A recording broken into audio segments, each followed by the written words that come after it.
Monsieur le ministre de l'Emploi, Monsieur le ministre du Travail en relation avec les institutions, Monsieur le directeur du budget, Mesdames et Messieurs les hauts fonctionnaires, chers collègues. Monsieur le ministre, hier, je me suis attelé à un exercice d'analyse et de constat sur la famille, sur les jeunes. Aujourd'hui, mon humble personne vient vous apporter sa contribution au panier de l'emploi. Lorsqu'on parle d'emploi et de travail, j'aime invoquer trois sages. René François Sully Prudhomme, dans le texte Un songe, nous dit « Fais ton pain, je ne te nourris plus. Gratte la terre et sème. » Abdoulaye Wade,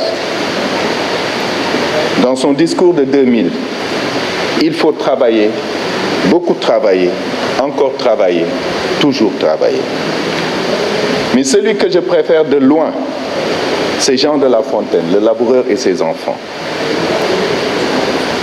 Travaillez, prenez de la peine, c'est le fond qui manque le moins. Ma préférence va à ce dernier, c'est parce qu'il met à la disposition le moyen de production. En l'occurrence, la terre, le fond. Convenez avec moi que ce n'est pas la terre qui manque dans ce pays. Du Waalo au Kajoor, en passant par le Bawol, le Saloum, le Niani, le Fouladou, la Verte Casamance, des étendues non exploitées. C'est dans cette voie qu'il faut prospecter. Parce que le travail donne dignité, fierté et épanouissement à tout être humain. Nous devons faire tout afin que notre jeunesse ne reste pas les bras croisés à longueur de journée. Aujourd'hui, nous avons les moyens de sortir du tunnel. Nous disposons de nouvelles ressources. Il s'agit d'éviter que cette manne aille nourrir les marchés financiers. Elle doit se concrétiser à travers une économie réelle, susceptible de générer des emplois et des richesses pour nos jeunes. Pour cela, il suffit d'affecter une partie conséquente de ces futures ressources à la promotion de l'emploi. Nous devons prendre nos dispositions afin qu'aucun produit ne sorte de ce pays sans une première transformation. C'est ainsi qu'on crée de la valeur ajoutée. L'État est le plus grand employeur de ce pays. Nous devons donc veiller à ce qu'il propose aux jeunes des places d'apprentissage dans tous ses services, même s'il s'agit de commis administratifs.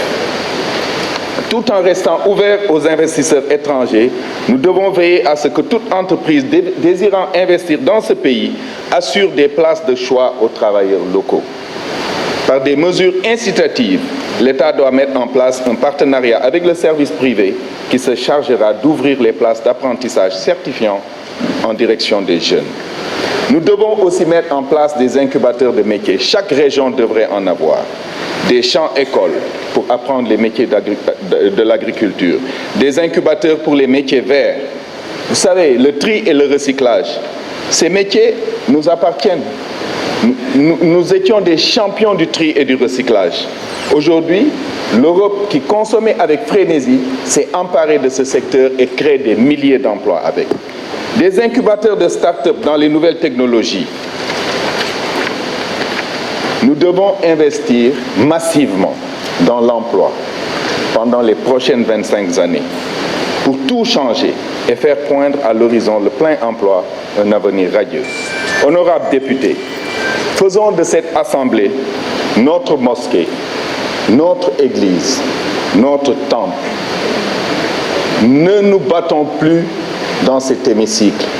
C'est le lieu où il convient de venir prêcher l'avenir du pays. Parce que si nous, les élus, nous sommes capables de changement, c'est tout le Sénégal qui changera et sa jeunesse avec. Je vous remercie. Merci bien, chers collègues. Je vous enverrai. Merci. Notre collègue Ndeye Fatou Guissé a la parole et Ayim Diara Mergane se prépare.